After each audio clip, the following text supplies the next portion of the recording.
Welcome to Dedicated. I'm your host, Doug Brunt. Today, I'm thrilled to be with Alafair Burke. She is the New York Times bestselling author of more than 20 books, which includes several that she co-authored with the great Mary Higgins Clark.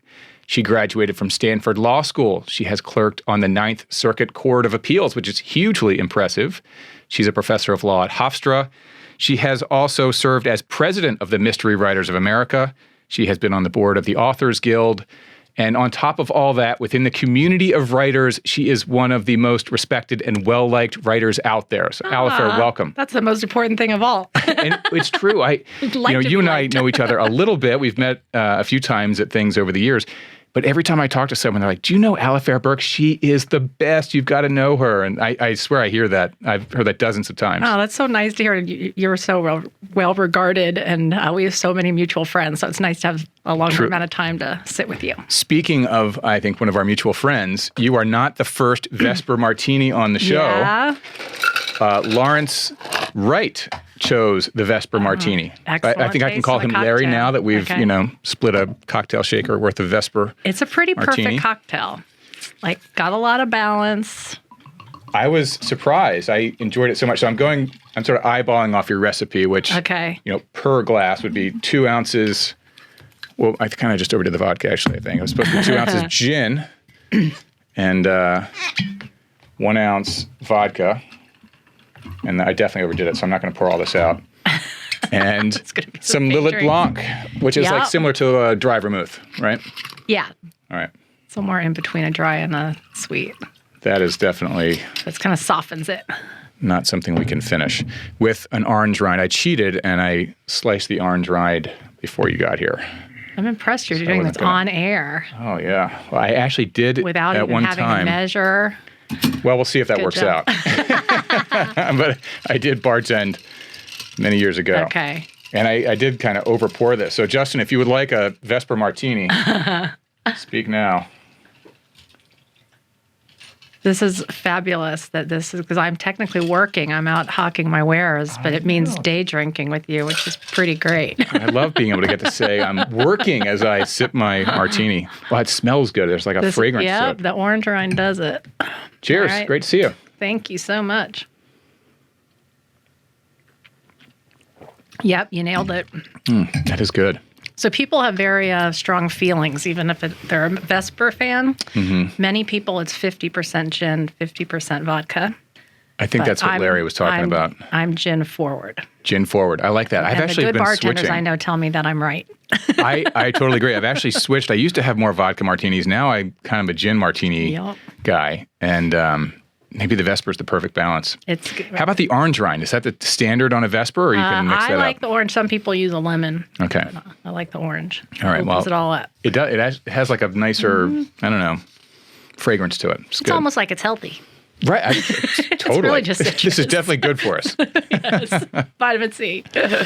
So as we were just joking about how inaccurate Wikipedia can be, and that you're on book tour, and the number of novels you've written has been all over the mark. But I did learn that you were born in Florida, raised in Kansas. Yes, that's and true. have this phenomenal literary background, including your mom, Pearl, was a librarian. Yeah, she was a school librarian. My dad was an English professor for most of my life. He had a bunch of jobs before that, and also a writer. So we were a very book-filled house. And when I was the fourth of 4 kids, and my dad was kind of struggling to find writing time the way we all do, right? And he had all these kids in the house, but my other siblings, they were out terrorizing the neighbors or something. Yeah. I don't know. This was back in the 70s when nobody watched their children. I was the only one who really kind of needed caretaking. And so every Saturday, my mom would take me to the public library in Wichita, Kansas.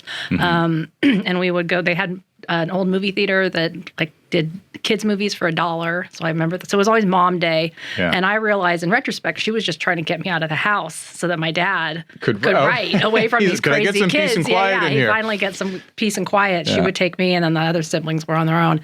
But so she kind of made 2 writers at once, because she was giving him his writing time, and then she was turning me into somebody who loved books. And you were seeing it done as a profession too, which is a big piece. So your mom, Pearl, was a librarian. I think this is maybe episode 80 or so of guests on the show, and I'll have to go listen back, but there are many whose had one or both parents as librarians. Oh, that's I'll have interesting. to go run the numbers on that, but it's a lot. Yeah, it makes sense. It's like it instills in you that habit, and you can't be a writer if and you don't love read. books, and you love spending time alone and reading, and So your dad, I should say to the audience, James Lee Burke, who is not only a very successful author, he's a handsome guy. I was looking at photos. He looks a little like Tommy Lee Jones. He's a handsome guy. Yeah. My parents, if you look at pictures of when they're young, it's like my parents were hot. Like my dad kind of looked. Nobody wants to think of their parents as being hot, but yeah, he kind of looked like Brad Pitt when he was really young. And then he kind of I was getting a Tommy Lee Jones. Did you ever hear that? Yeah. Okay. And in fact, Tommy Lee Jones played one of his characters in a film once. So I think that there was something kind of, connected there. People like were had to subconsciously look. connecting the dots there. Oh, that's cool. All right, so you went to Reed College, and I noticed in a write-up that you did a thesis on something I had to ask you about. It was the effect of emotions on memory, and that there can be a spatial narrowing of attention, which is something I can totally relate to. If I'm stressed or I'm in the middle of something, and somebody like, what happened? And I'm like, it's kind of a blur. Like, I can't get it. You so really did you did discover? Your research. I did a little homework. Sometimes Wikipedia is your friend. Yeah, in another world, I almost became a cognitive psychologist. So, I worked in a lab looking at cognition and memory, and that was my thesis. I actually got published. Somewhere out there is an article with me and two professors. First published piece? Yeah, we were doing real empirical research. I know how to do a regression analysis. Like, I know statistics, or at least at one time I knew statistics. But yeah, the hypothesis was that because some people just think your emotions make you remember things more poorly.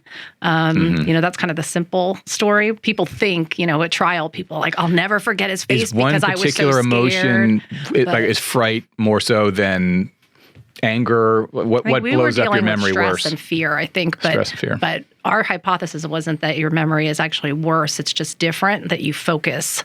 You get really it's almost like a camera, like you're looking through a pin, whatever you happen to be paying attention to, you'll actually remember pretty well, but it's at the detriment of everything else.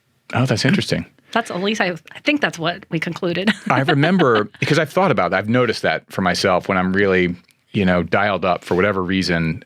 I do struggle to really retain exactly what I could never go back and give you sort of the tick-tock of what was happening and in what order. And I remember on my wedding day, being aware of this about myself, and I guess everyone, I stopped and I was with my wife and we're in this quiet room. So we had a moment of quiet. I'm like, I just need to try to make this indelible. I want to stop and take it in and make sure I remember this.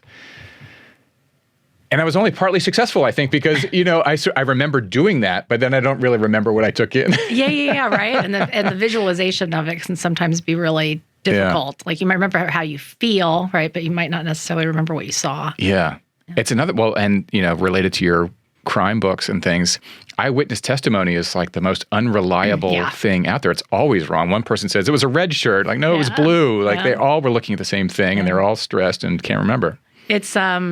It's not always wrong, but it's not as reliable as people think it is intuitively. It's that, I think, and confessions are those two things that people are inclined to just like, if someone says they saw it, that's the best evidence there can be, right? Or if someone says they did it, that's really the best evidence there can be. But and empirically, those are actually much less reliable than people assume they are. Yeah. So it leads to a lot of wrongful convictions. So all this expertise you're bringing to your novels, including Stanford Law and then clerking for the Ninth Circuit, which is huge. This is like a notch next to the Supreme Court. This is a hugely distinctive, huge distinction for a lawyer. But what does a clerk at court do? So I clerked for an appellate court. So a clerk for a trial court is kind of in court and helping arrange everything and doing that research. But at the appellate level, you're in a chambers with a judge. I mean, I think I was 24. Maybe I was even 23 when I got out of law school. So I'm like a kid in one court down from the Supreme Court, hearing some pretty important cases. And, you help the judge, you research and write, and you write a memo basically to help her. Are these 90-hour weeks, or is it more reasonable than that? My judge was pretty reasonable. It was more, there wasn't a lot of face time. It was, whenever you were done with your work, you could leave, but you needed to be there when she got there and be there when she left. And this is California? Where is it? I was in Seattle. Seattle, okay. All right, so from there, So this would have been, I don't know, you're in your early 20s, and then how soon until you started, getting the fiction writing bug? Yeah, I went to a DA's office in Portland, Oregon. So, yeah, imagine, I was baby-faced too, so imagine being a defendant and like the person trying to put you in jail like looks like a teenager. Like I look back on that and I'm like, I can't believe I was trying cases when I was 24 years old. But I worked there for several years and I did not have writing anywhere near my priorities at all, but I was always a big reader. And, I'd binge. That was kind of at the height of those female detective series. So I was like reading Sue Grafton's books, Kinsey Milhone and Sarah Paretsky. And I was kind of binging those. And one of the things I noticed, particularly with the procedural novels, is whenever a district attorney would show up on the page, I was like, oh, I can just skip the next 5 pages. I know all this. Well, no, because it was boring. Oh, They were always very two-dimensional. They'd be like, objection, hearsay, you need a warrant, like very technical. They were there like for exposition, basically. And it really, and meanwhile, my job was really interesting. Like, there was the courtroom stuff, but most of what you're doing is outside of court. It's very discretionary. The cool stuff is happening in chambers, not on the record. It's happening in the hallways, the phone calls with the cops. And so I started thinking like, if I were going to write a book, it would be great to have the character be a prosecutor and kind of show her as the investigator.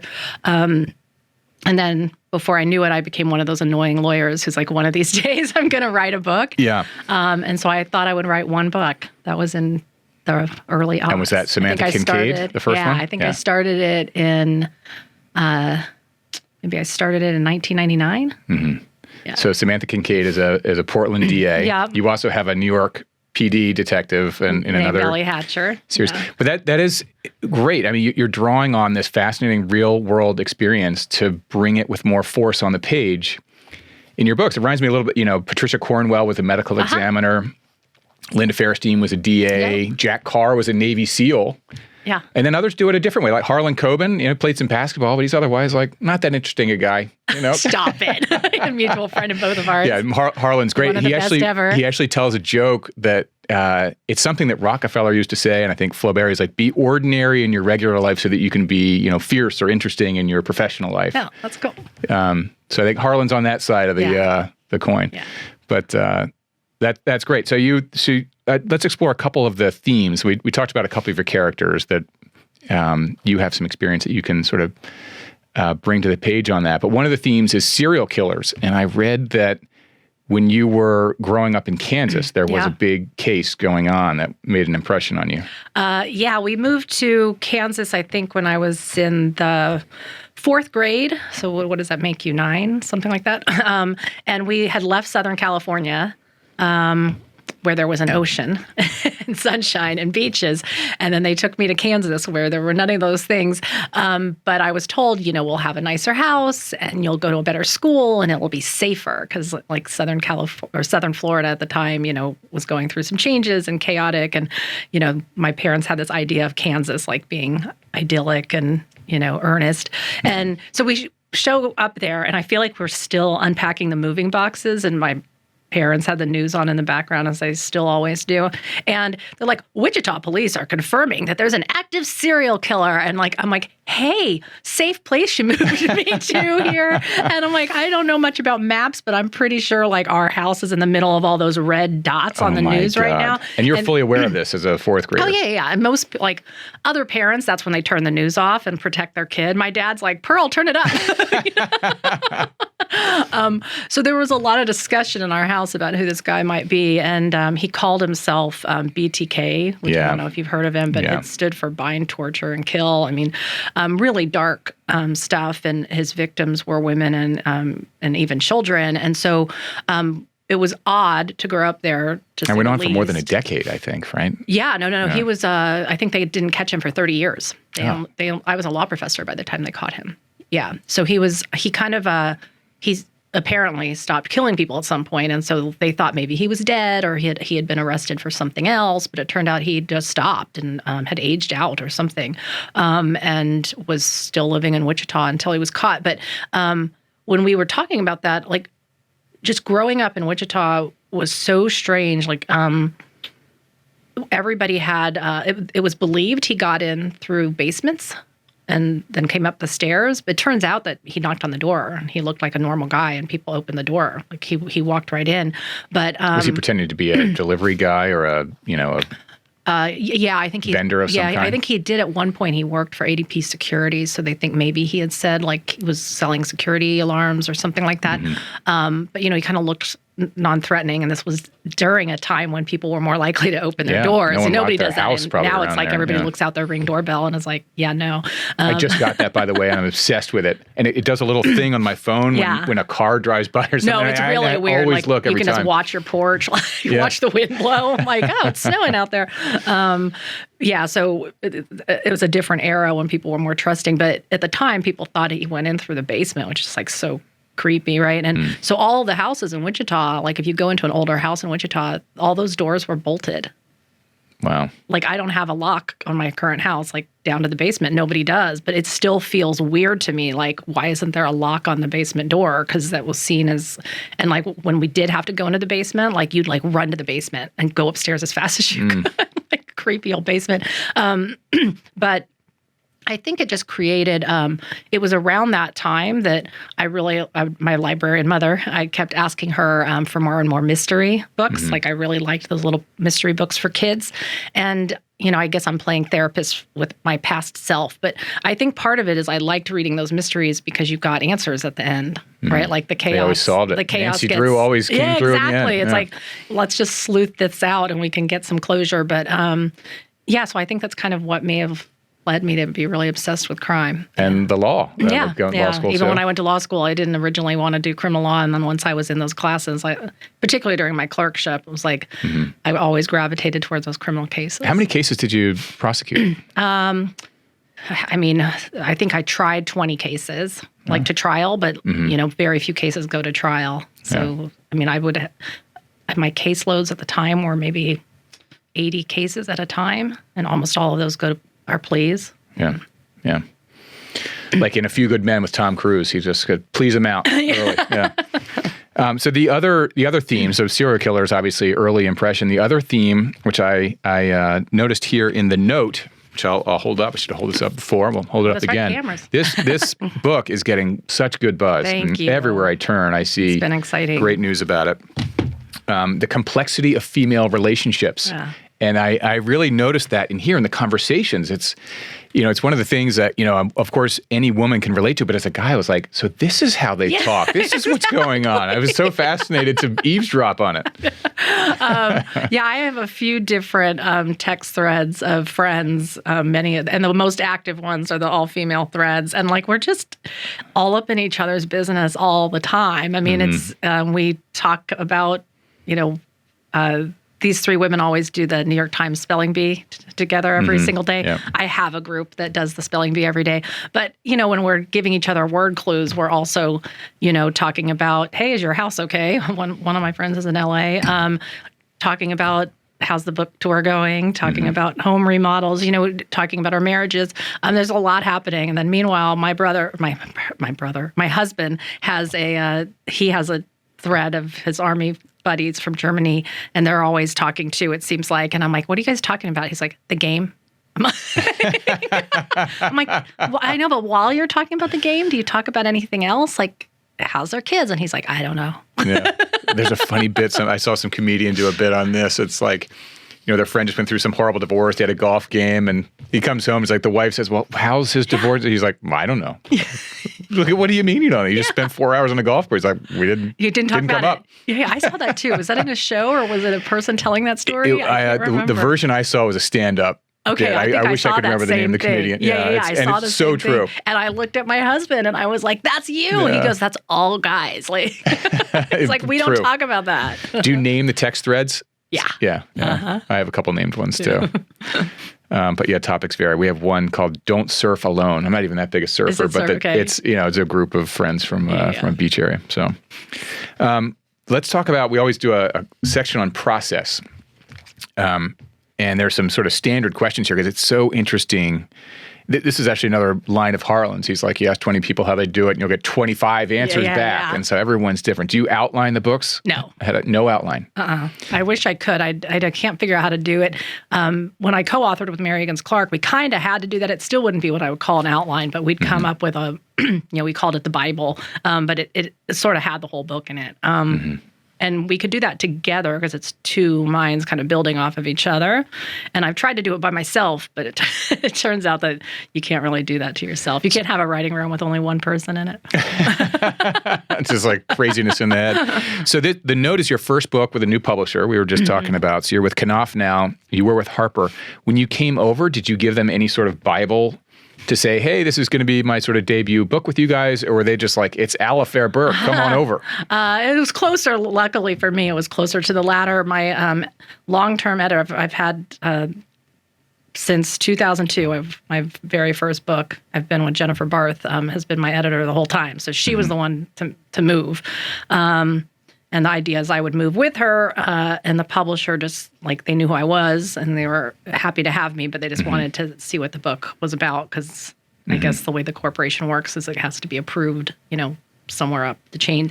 So in any event, I wrote a synopsis, but for me, a synopsis is really just a setup. Yeah. And it wasn't in the series. Include all the details. You have established series of books. This is a standalone. So as a standalone, would that be? I guess I should know this, but did Harper, do they have any rights over series that have been published under them? Like No. So you could take Samantha anywhere you want to take Samantha. Yeah. Doesn't matter. Yep, that's right. Okay. How about editing? So if there's no outline up front, do you edit as you go, or do you just go all the way to the finish and then come back and edit? I write beginning to end. So I personally can't go too far back because then I'll never finish. I'll make that chapter 2 real perfect and then never figure out what's going to happen to the rest of the book. So, whatever I write on Monday, when I sit down on Tuesday, I read what I wrote on Monday. I'll clean it up, make it a little better. And then that's kind of like the warm up, to get me back into the book. And then I write my new pages. And on Wednesday, I read what I did Tuesday. And if you do that, it turns out you will eventually finish. So in the end, are you starting in the mornings, coffee? I do not drink warm beverages. I'm a weirdo. Wow. Interesting. You can tell I grew up in the southern Is there Florida. a name for that? Like agoraphobics don't go outside. Like what's the? I don't do hot. It's probably I have a lot of bad habits, and it's arguably my worst habit. I drink Diet Coke every morning. Okay. It's just really gross. People find it quite disgusting, including my husband, and he's just like, oh. Can that be the first thing of the day? A Diet Coke? That's the first thing that goes. Oh man, like not even water. Yeah, it's not a very healthy habit at all. Hey, whatever, it's working. Whatever. You can't argue with the results. No, it's not. It's not great, but I'm down to at least one a day. I used to drink it all day long, but so had my Diet Coke this morning. No, I am not a morning person. I often don't start writing until like after lunch, Okay. and then I write best really late at night. Oh my gosh, it's very good. So few of you. Like again, thinking back to the library here of guests, you're in the Lee Child category. He's a late night. Yeah. Michael Connolly, I believe, is a late nighter. I think Michael Carita is a late nighter. But they can do early mornings, too. I think what they have Lisa Unger is a real early morning person. I don't know if you know her. I think what they have in common is just you're burning different ends, I guess. But if everything else is closed down and everybody's asleep, it's just a lot easier to put your head in an imaginary world, if that makes sense. Like if there's no hustle and bustle outside the window and everything's just dark and quiet, that's for me when I get in the zone. And for some people, that's 4 a.m. For me, it might be 4 a.m. At the tail end. You know what I mean? So as a very successful full-time writer, as opposed to one who is moonlighting as a writer and also has a DA day job or something, what are you doing all day? I'm talking to you. I'm day having drinking, a Vesper apparently. Martini. I know. Will you write after this? I'm behind. No. What? I'm having Will you one write right now. after a Vesper Martini? Oh yeah. No. Somebody gave me a little post, like one of those things that like sits near your desk. It says, I shouldn't tell people this. It says, write drunk, edit sober. That's great. That would be a disaster in my case, I think. But maybe I'll try it.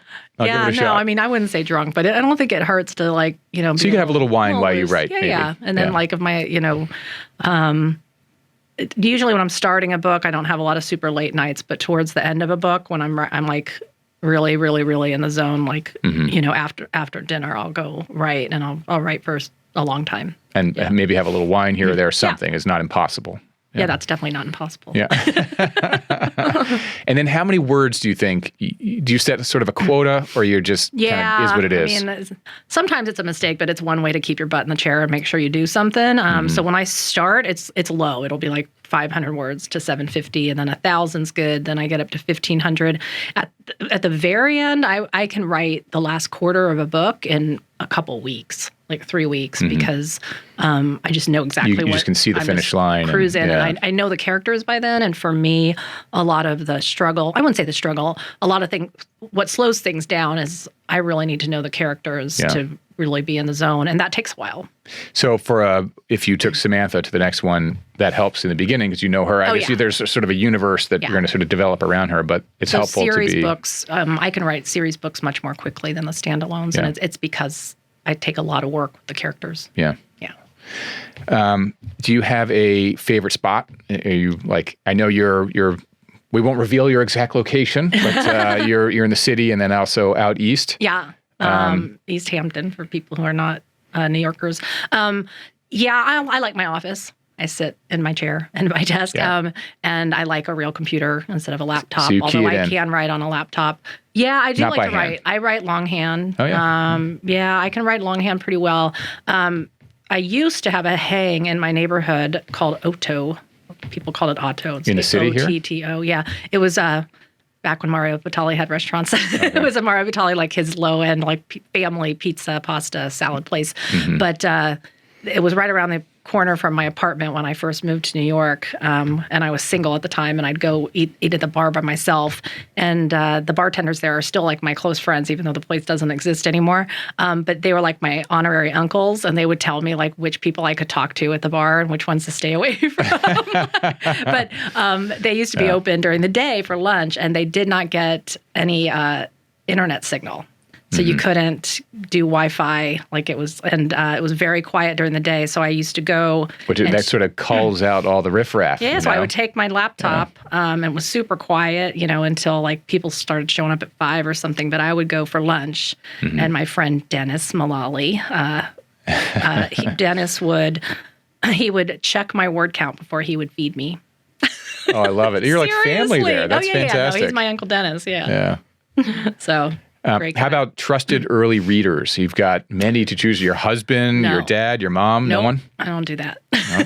How'd your dad feel about you getting into he's super the fiction proud. game? Yeah, if I could take his voicemail messages and turn them into blurbs, I'd have the best blurbs of any writer in the world. Yeah, no, he's convinced I'm definitely the best writer that was ever born. Oh, that's so great. I mean, it's just it's would you guys ever co-author? Was that ever something you touched on? I mean, our styles are so different. So it would be definitely like it would be a little weird. Like you would definitely be able to tell who wrote what, but our processes are really different. Yeah. Is he an outliner? No, but he's much more of a wing it person than I am even. Like I know the structure of the story. I kind of know the big things. I know what's going to happen a quarter of the way in, halfway in, kind of, I know who did it and why. And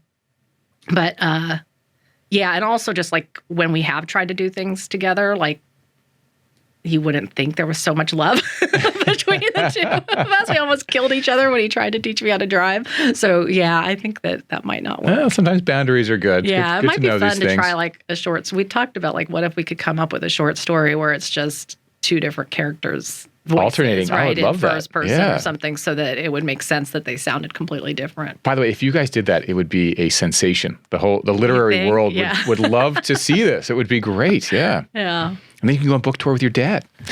Then we'd kill each other. We wouldn't be able to agree what to eat, where to stay. We'll start with a Vesper Martini. That'll bring everybody's shoulders down. Yeah, he doesn't drink? Okay. No. All right. Does he drink warm drinks? He does drink. Yeah, he drinks coffee all day long. Yeah. Yeah, not to cocktail shame you, but I am a little ahead of you. By the way, so as you mentioned, we do have many mutual friends, Harlan and Lee among them. Yep.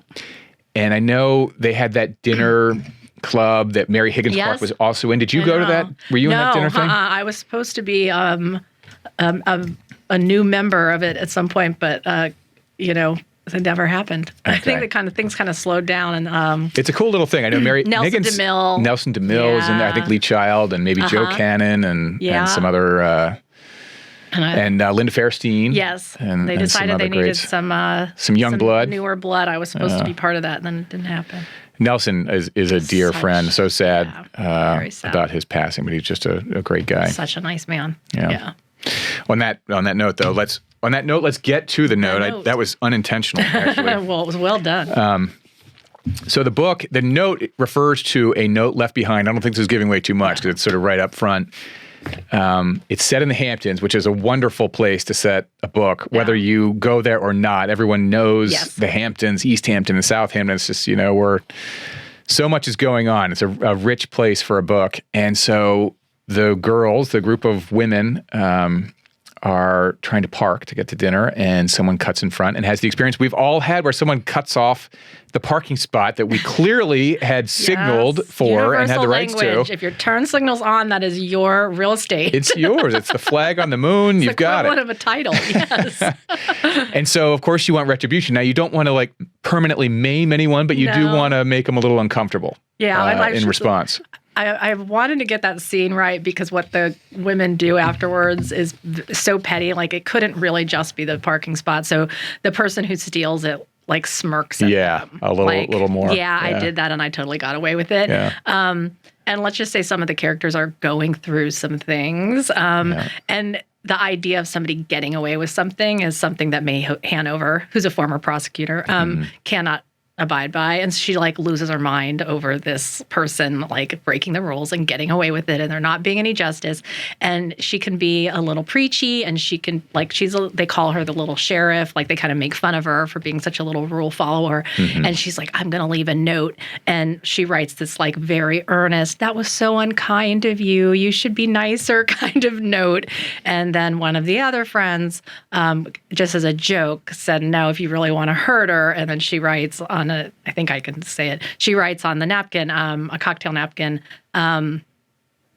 he's cheating on you. He always does, which is a creepy thing to say to a When I read that, I was if you find thinking, that if you're a woman and you find that on your car, it's going to start something. Yeah. And so it starts something, and things get bad for them. When I read that note, I don't know if that's an urban myth or whatever. I had never heard that before.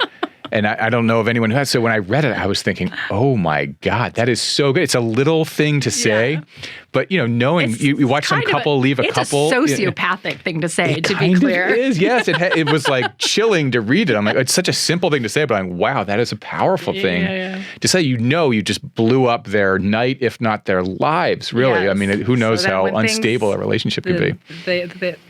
Bad things happen. Yeah. That's all you can say about a thriller. And then some things happen. Yeah. Oh, it's wonderful. And the dialogue is so crisp. And, to our earlier point of, being a DA and being able to write the prosecutor scenes, the Hamptons. So you really bring the Hamptons to life on the page here in a great way. It's such a great place for a book to Yeah. So I've been going there for a long time, but we've lived there primarily for several years now. So, I love it as a setting for a book, and my last few books have been set at least partially out there because it is a place where people they have an idea of it, right? And the idea they have of it, as you said, it's a rich place. It's it's rich in many ways, right, but people tend to think of the celebrity parties and the summer Hampton scene, and the real place is very different than that. I mean, that is I'm sure off season it's actually a totally nice neighborhood. We love it off season when all those people go away. The traffic must be insane. I mean, it must go from 50,000 people to 400. In the summer we hide. All of our favorite restaurants will be right before Memorial Day, we're we'll see you in September. Yeah. And so, we kind of hide in our do our house parties and stuff in the summer and then off season. So, but they're, one of the themes, I don't know if you want to call it that, of the book is things aren't always what they appear, right? The people aren't what they seem to be, but even this place isn't what it seems to be because it seems like it's all perfect and glitzy and rich and glamorous, and yet these really dark things are happening there. Yeah. They're definitely seen as outsiders by the police officer who's investigating the things that happen, right? And so he's judging them, right? Everybody's kind of judging each other. So I kind of liked that dynamic to make them outsiders. I mean, you're the local crime novelist in East Hampton now. Are you friends with the whole police force out there at this point? No, they probably hate me because I keep making it seem really dangerous there, and then I can't have them be good at their jobs. You got to get to know them. I feel like I do. That's one thing Nelson did. He really befriended. So speaking of, again, bringing force to the page through, Nelson was a military vet, and he really had the humor of soldiers and cops down. He could do it so well in the book. I probably do need to reach out with, I can show up with like some books and some food or something and like apologize. But one of my friends who's born and bred out there, she was like, the police, she's like, you don't make the police look very good. And I'm like, well, I can't have them be super good at their jobs. That's not going to make a good book. They kind of have to mess it up a very little short bit. Book. Yeah, exactly. So I actually, in the acknowledgments, I apologize to them. Well, the one cup comes through pretty good. Yeah, even I like that a character. little maybe. Yeah, he's in one of my other books. Romantic figure. I'm supposedly supposed to stop doing this crossover thing I keep doing because it makes my lawyer keeps telling me and my agent are like, you're making our lives impossible to manage your intellectual property. But he's in another book too. But I like that cop a lot.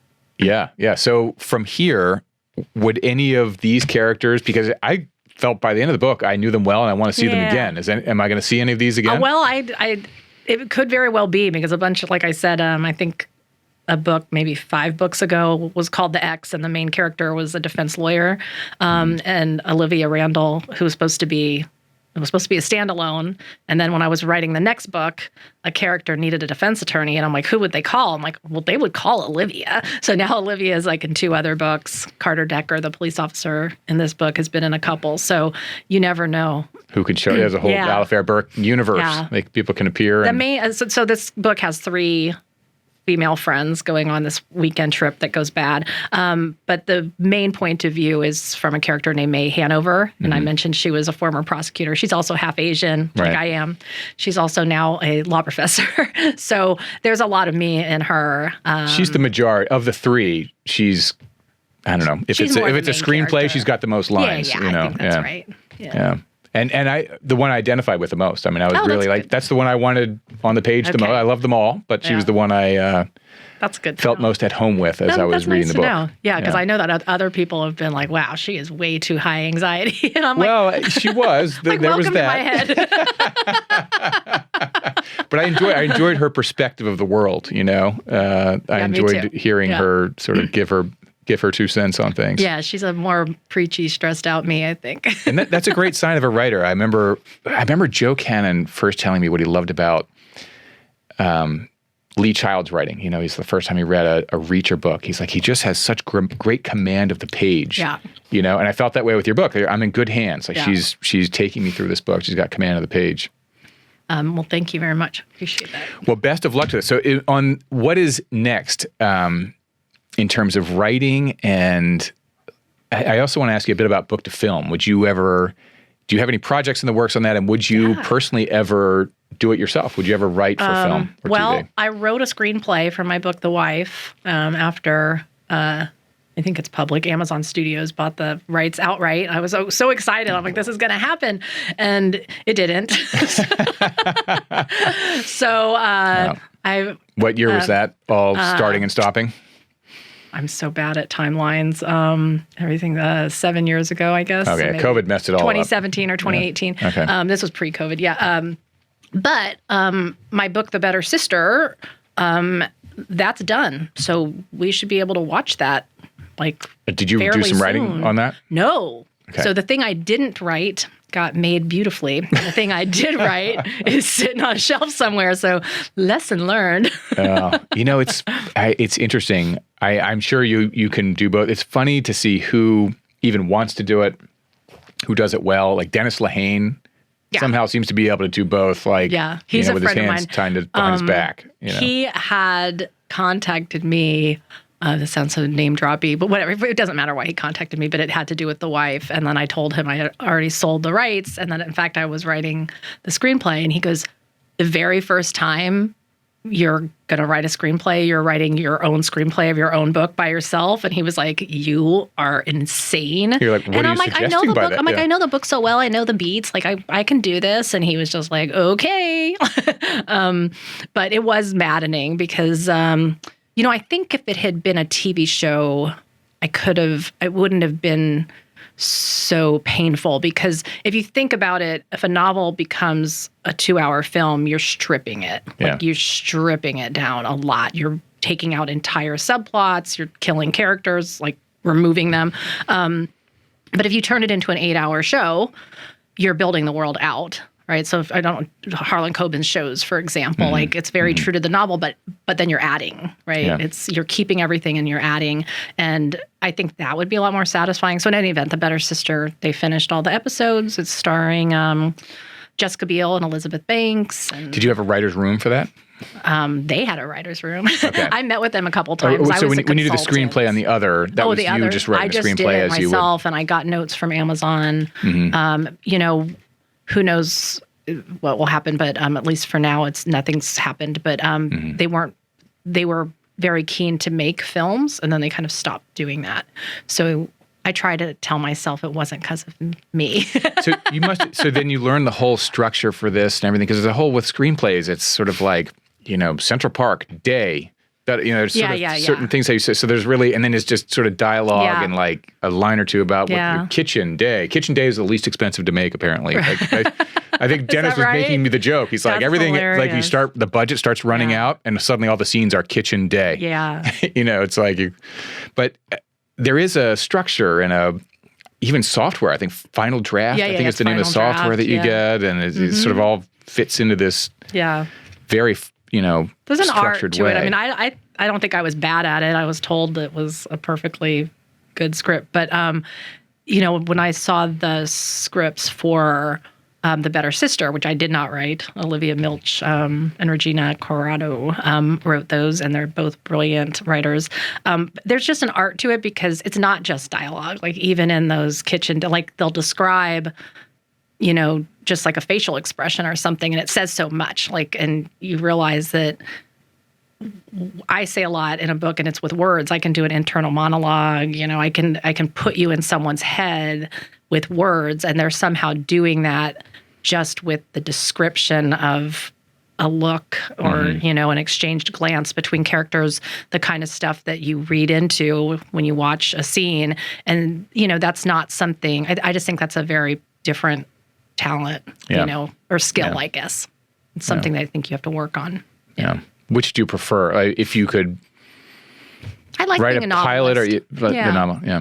But I like the idea of, I definitely got interested in what I see still as their craft as I saw it, and I saw the changes they made. I did make some notes, and they were nice enough to include them. But just seeing them take my work and turn it into what they do, and then seeing the changes, because I would see all of the changes, and I would track the changes and see, like, oh, I see what they did there and why they did it. And it was a form of study for me. But I think it would be fun, like, on top of all my other jobs. I wouldn't want to do it by myself again. I would love the idea of being in a writer's room. And to do it not for my own material, because I think that would be weird to have the author in a writer's room with her own thoughts about the origin material, but like just be some member of a writing room. I think that would be fun. That would be fun. I worry that I would enjoy a writer's room for about a week, and then I would just say, "Get me out of here." Really? I enjoy writing. So, all right, we're on the Harlan theme here. Harlan would joke, "I'd rather paint my house than go." He procrastinates, and then he sort of gets himself in there, and he has to sort of work himself up to do it. I actually love it. I kind of run to it. I love having that time alone, as creative time to myself, and I really enjoy, in my case, a cup of coffee, and I sit down, and I know I've got what will be probably 3 hours is sort of my amount of time where I can really kind of go. And then after that, I just go, it sort of wanes. But I love that time. And I think the writer's room would be fun. And I think if I were with the right people, it could be fun, but I can see that going sideways fast. That's true. And, having a... Yeah. I mean, Dennis was on the show a while back, and he was telling some stories about some pretty hairy writers' rooms where it was very dysfunctional. Oh, did yeah. So, I don't know. It could be magical, really, if it was if everything came together. Having someone under your skin in a writer's room, that would not be fun. That would, especially if it's your book getting Adapted, that would be a nightmare. Okay, so when I said I just want to be a member of a writer's room, I'm going to take that back. I did tell my husband, it's like, I'm somebody, I'm like, one, I don't ever want to go to a meeting, but if I do go to a meeting, I want to run it. Like, I'm that kind of a person. Yeah, so I'm kind of like, yeah, maybe I don't want to just be the... I'll be showrunner. Well, only if I can get to pick the other Dennis people. Lehane, and I have these pick other all three. Of my friends who don't annoy me.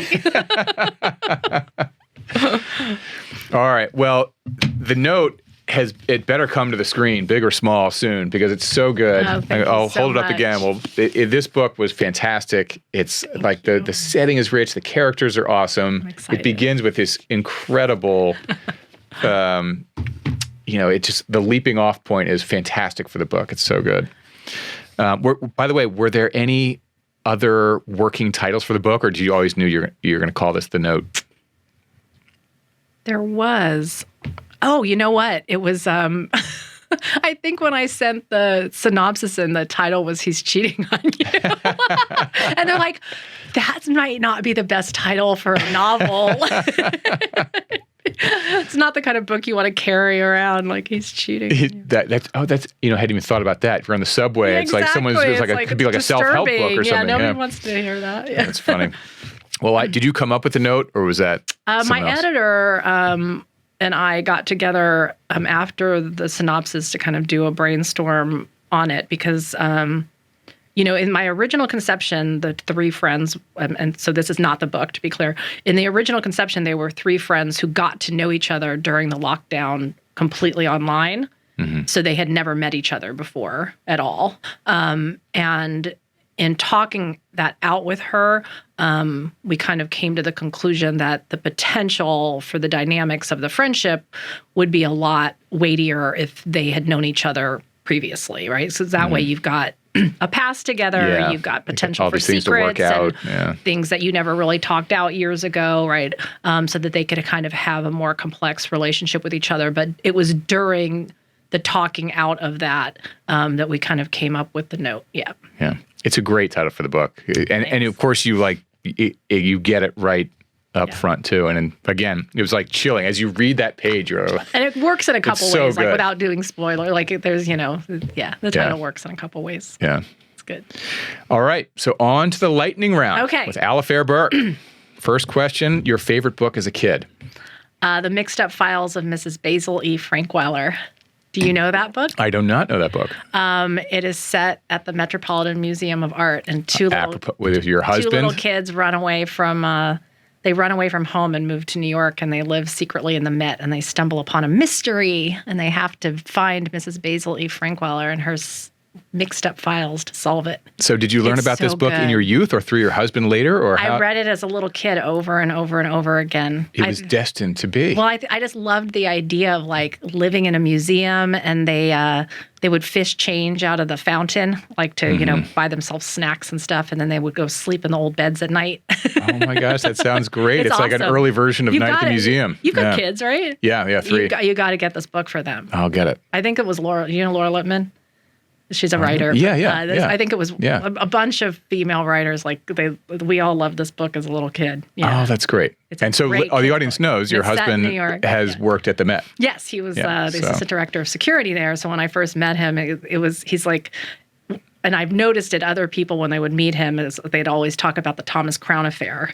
Mm-hmm. And he and I met online, and when I found out what he did, he was like, well, you're the only one who came up with the mixed up files of Mrs. Basil E. Frankweiler. Did he know about the book? Yeah, because they sell it at the museum. Oh, of course, yeah. Okay. He was like, well, you're the only person who didn't bring up the Thomas Crown affair and instead brought up this child's book. And I'm like, I want to sneak into the museum at night and like sleep in the beds.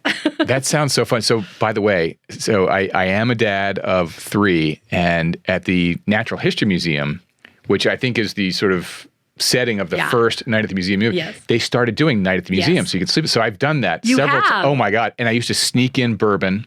So with other dads, and you're on these like sort of military cots sleeping beneath a giant blue whale. You got your flask with the dads?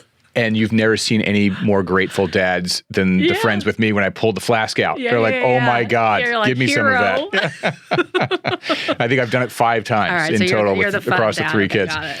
I won't say that much, but I did do that. Yeah. To the other dads, exactly. Yes. I'm like, just do whatever you want. I'll be here with the dads. Just don't break anything. Yes. But that's great. I think there are 2 versions of the Thomas Crown Affair, right? There's a Pierce Brosnan one and then an earlier one too, I think. That's right. Yeah. Oh, that's great. All right. So that was not exactly lightning round, but we're on to question 2. You got to tell me. I can take any question and turn it into a 30-minute. I was also at fault there. Book or books you're reading now?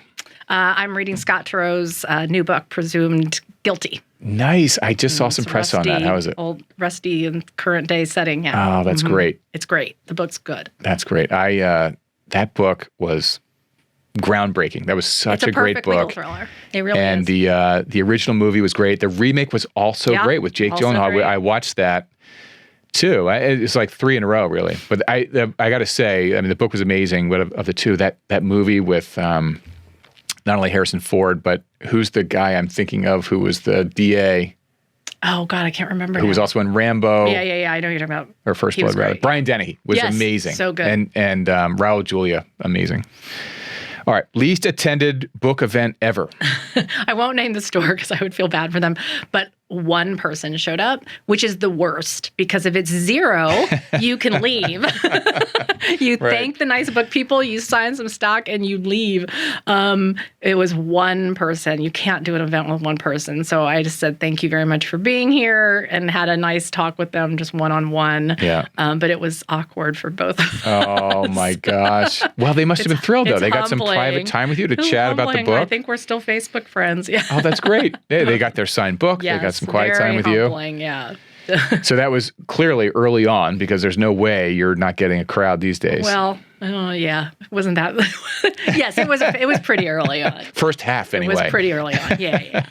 No, that's it's so funny you say that. I mean, again, with the all the stars, you among them who've been on here, there was a time when no one really read them. We were just getting to know them, and everyone's got a 0 or a 1. Yeah, it's hard to get. I mean, if you think about it, like, if you weren't a writer, like, how many book events do you go to? Like, I mean, I would go see, like, my very favorite writers, but I wasn't somebody who was going to every single book event in my neighborhood, even though I love books. So, yeah. Now, Ashley Harlan has not been on the show, but I'll tell one more Harlan story because he's on the brain. He was doing an event at a bookstore. Nobody came, and then finally some guy walks up. And Harlan's there on his desk with a few books, and he's got a pen. The guy tells him to move aside because he wants to get the book from the shelf behind him. He's like, "Oh my God, you're in my way." I think Harlan wrote a New York Times piece telling the story. I've got to tell him. I've been listening to your podcast for a while, but it seems like at least half the authors wind up talking about Harlan. So I got to tell him this is like the Harlan Coben. Well, he is. I was joking earlier about him being a basketball player. Harlan Coben is a nice man could be like the subtitle of the podcast. Well, isn't he so funny? I mean, he is. Very nice most writers. I mean, you're an exception, and there are some exceptions of people who are great talkers and charismatic, and you're like, oh my gosh, let's go to a drink. A lot of writers are sort of introverted, and it shows. Right. Harlan is like one of the most extroverted writers I know, and he's so funny and kind, so funny. And he's just a great guy, and of course knows everyone. All right, favorite courtroom scene in TV or film? All right, I gotta go My Cousin Vinny on this one. Yeah, that scene with Marissa Tomei where. Identical. That one? Oh, that one's good too. Yeah. They're all good. Yeah. And the voir dire scene too, when the prosecutor goes, "She'll do." That was good. But the scene where Marissa Tomei is like, she starts out mad at him, but it almost becomes like and does a tire tread thing. Like, but she's like going through all of her car knowledge and everything. Yeah. And like they get all hot for each other. Like, it's great. Yeah, that's great. But that whole movie is funny from beginning to end. That's great. You are a woman after my wife's heart. She loves that movie. And my wife is also a lawyer, former lawyer. Yes, I am aware, yeah. We probably have a similar sense of humor. Yeah, I was thinking of all these serious scenes, like A Time to Kill, that closing argument is pretty great. And I'm like, no, My Cousin Vinny. Yeah. Even like A Few Good Men, great courtroom scene. But you're right, My Cousin Vinny. I think that's my wife's, that's in her top 5, maybe top 3. That's great. Yeah. Favorite recent TV shows to recommend? Oh, there's a lot. So speaking of Harlan, we've got one more episode of Missing You left. I thought Lincoln Lawyer, the TV adaptation, is great. Based on the Michael Connelly. But we really liked Bad Monkey. Did you watch that? Is that the Carl Hyacin? Carl Hyacin. Yeah, based on his book with Vince Vaughn. Vaughn, Yeah. like, totally captures that, like, smart-ass Carl Hyacin protagonist kind of I haven't wit watched it, but I and saw charm. that. Like, he's very charming. But it's a perfect casting for him, and it's really fun. So we have Bad Monkey. I really liked All right, that. on your recommendation, I'm gonna do it. 'Cause telling you, I it's have good. seen it out there. I just haven't pulled. And Slow Horses. Did you watch that? Oh my God, that was amazing. Yes, So good. They're like season 3 or 4 Yeah, now, yeah, I but think- I watched seasons 1 and 2 and loved. Okay, loved we it. finished the new one, so we're done with that for now. But he's so good. That was a sleeper. Gary to it. Oldman is like that character is like he's disgusting. I think that it's so fun to watch. I hadn't heard about it until Lee Bardugo, who's also was on the show, and this was her answer to that question. I'm like, oh, I'll try it. Yeah. So I'm going to try Bad Monkey on your recommendation. On Lee Bardugo's, I tried that a few years ago, and it was so good. It's I good. mean, it was a sleeper because I'd never heard of it Exactly. before, and it turned out to be amazing. All right, favorite restaurant in the Hamptons?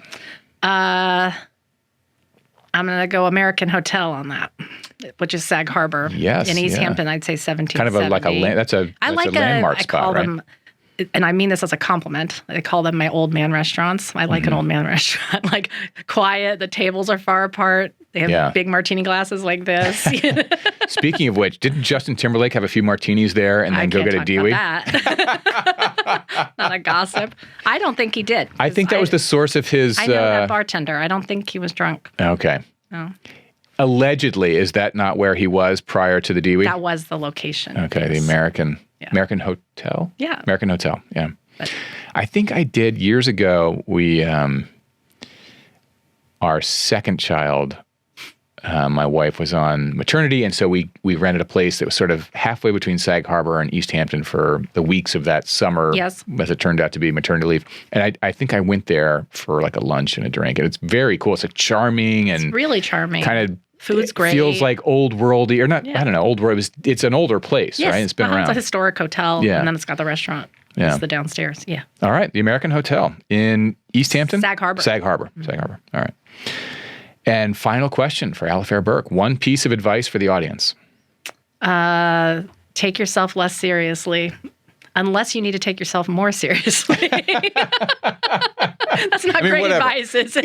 Because there are people who won't know which side of the aisle they are. A lot of people probably need to take themselves less seriously. So I think that is very true. It is very true. I wonder if I'm one of them. Who knows? no, you're fun. I'm good? All right, good. I All can right, well, tell. cheers. Yep. Great to see you. Cheers. Thanks for having me. Thanks so much for coming in. It's great to see Thank you. Super fun.